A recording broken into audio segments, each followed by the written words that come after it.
आठवडी बाजारामध्ये माका चिक्कू खूप स्वस्त भेटले होते, म्हणून ना 2 किलो चिक्कू मी घेऊन इले होते.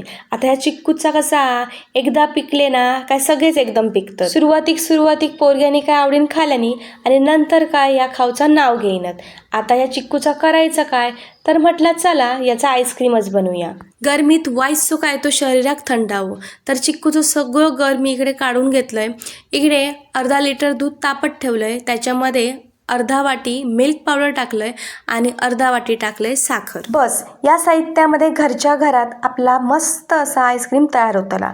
तर ह्या मिश्रणना 5 मिनिटं असा ढवून घट्ट करून घ्यायचा आणि मिश्रण घट्ट झाला की गॅस बंद करायचो आणि दूध ह्या थंड करून घ्यायचा. नंतर जे चिक्कू आपण कापले होते ना ते घ्यायचे मिक्सरच्या भांड्यामध्ये, त्यामध्ये घालायचा ह्या थंड केलेला दूध आणि ह्या एकदा मिक्सरात फिरवून घ्यायचा. आणि नंतर काय एकदम सोप्या डब्यामध्ये घ्यायचं आहे असं सेट करूसाठी त्यामध्ये घालायचे हे ड्रायफ्रूट्स, तुटी फुटी घालायची आणि हो डबो डायरेक्ट ठेवायचो फ्रीजरमध्ये.